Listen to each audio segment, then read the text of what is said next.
Hi, today I'm down in Kent on the River Stour and I'm here to try and photograph the European beaver. And I probably haven't got long enough. I've got 3 days. I arrived halfway through the first day, so that means I've got 3 evenings and 2 morning sessions. I'm not going to get pictures in the middle of the day. They're nocturnal, but they are active at dawn and dusk. So this is where I've got to put the time into it, and it probably won't be long enough. So on the first day when I arrived, I spent the afternoon walking up and down the river, trying to find locations where I thought photography might be possible. They're going to be in the water a lot, they're going to be swimming up and down, but where are they going to come out on the land? And the vegetation around here in the middle of the summer is quite thick, quite dense. There aren't actually that many banks where I could visualise a beaver coming out into the open. And I don't just want pictures in the water, I want them on the land at some point. Now, European beavers are not an animal I know a great deal about. I've seen them when I've been in Europe, and I have had odd glances here in the UK too. In fact, they are releasing some quite close to me in Worcestershire. Scotland seems to have the biggest numbers at the moment, but it's very much a reintroduced animal that used to be native. But of course, during my youth, there weren't any beavers for me to have any experience of. So I'm just guessing, but in places you see paths coming across from one bit of water to another, which are very well defined paths. Nothing like an otter is going to create, for instance. So I've been looking at those and thinking, yeah, this is probably beaver, but how would I know? This is a very obvious sign of beaver. They've felled this tree and you can see the teeth mark. This is a small tree, but this one much bigger. But I did take this picture in Germany some years ago, and this is also in Germany. This is a beaver lodge. One of the things about the River Stour is it's very clear water, and when I do come across a beaver, I'm going to be able to see it under the water, which will be useful for knowing which way it's going, where it's going to come up again.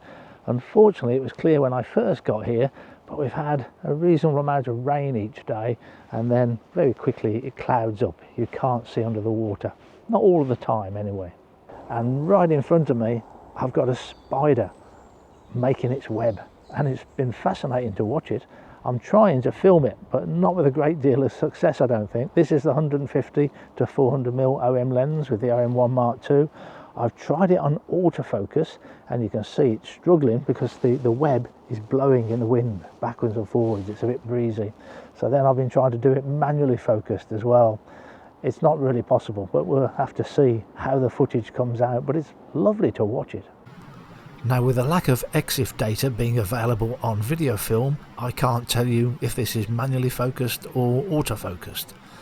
I do know that when I was manually focusing, I was concentrating on the web itself, trying to keep that on the same plane of focus. The spider, there isn't enough depth of field for it, so I was never going to get the whole of the spider sharp. But just watch those rear feet and how they coordinate so well. Let's slow it down a bit. This is 120 frames per second. He passes the silk from one foot to the other, stretches it, and miraculously attaches it to one of the cross threads. Look at that. And that silk is never ending. Just keeps coming out of the abdomen. I need to do this again, but on a day when it's not breezy.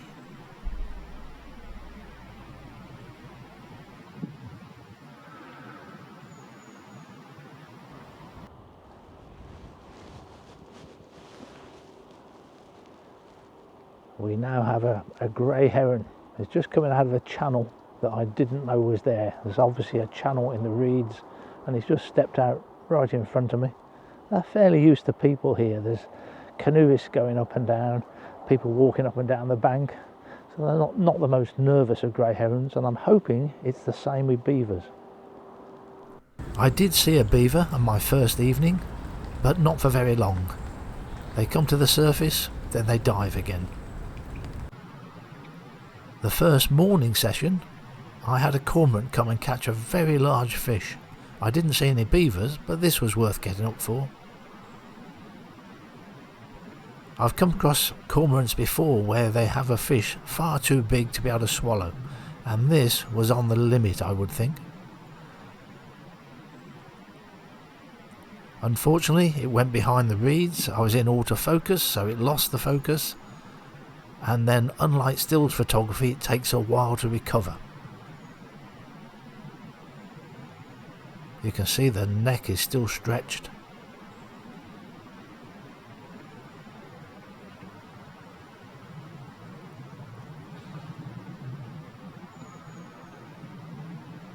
He's still trying to swallow that down.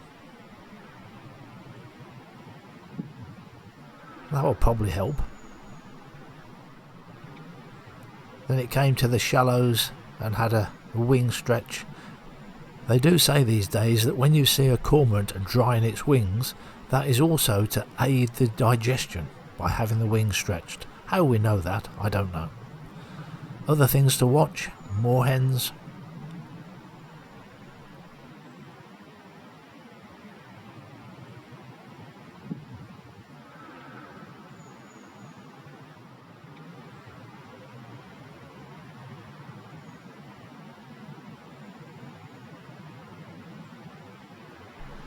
And coots.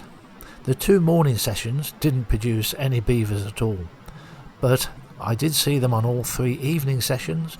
They came out at 6 o'clock, 6:20 and 6:25. And with sunset being about 7:30, that gives you at least an hour's photography. They're here, and occasionally you see them swim a short distance. They don't go very far before they dive under the water again, and then you're staring into the undergrowth, wondering where they're going to come up. When they are on the surface of the water, they're often under the bank, in the vegetation. They're not very showy, but they did come close to me at times. This one is really just underneath my feet. You can see I'm looking down at it from the bank. It's very, very close. And then we have a young beaver, a kid. You can see it's smaller than the adult, if you're quick. And now we'll just look at this clear water. When he goes underneath, you stand a chance of seeing where he's gone. This is not great photography, but it does illustrate you can see them. I was hoping he'd come up in the shallows there and I'd get a full-bodied shot.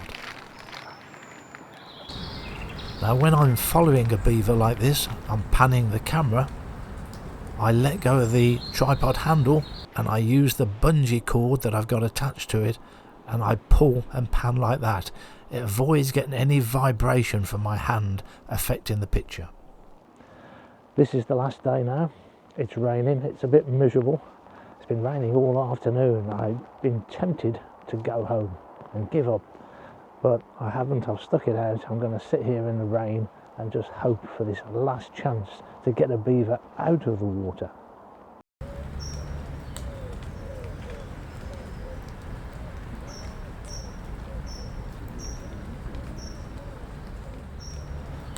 I have identified a place, a small bit of bank where I hope a beaver might come out onto it, and I can see that it has chewed some of the branches here. It's not perfect because there's a branch going across the picture. It's going to be a bit untidy. Then I got lucky. The beaver went up to this branch which is just in front of the bank I wanted it to go onto, and it started to gnaw at the bark, and eventually it climbed out onto that branch. Now the rain is quite heavy at this point, but that actually made it look a more interesting picture. Now what I've read about beavers is they eat the bark during the winter.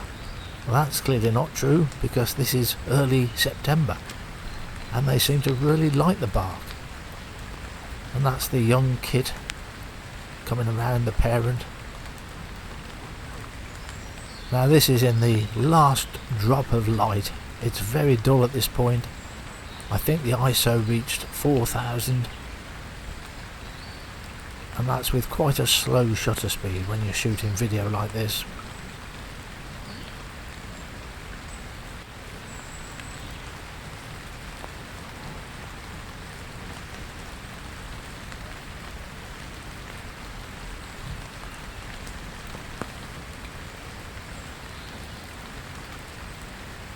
And if I go in for a close-up shot, you can see the teeth pulling the bark off.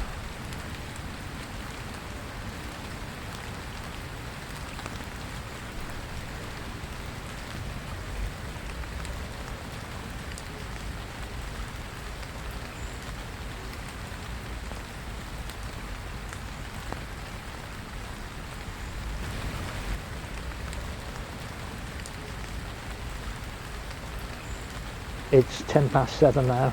It's almost dark. It's amazing how well video works in the dark. But it's still raining. It's been a miserable day. It's rained since about midday and heavy, and I've been very tempted to give up and go home. But I'm glad I didn't. This has been my third evening, and it's the first evening I've got one out of the water. And I'd like to think that when I look at the footage, the rain coming down in front of the beaver is going to add to the picture. So I'm glad I stopped. Thanks for watching.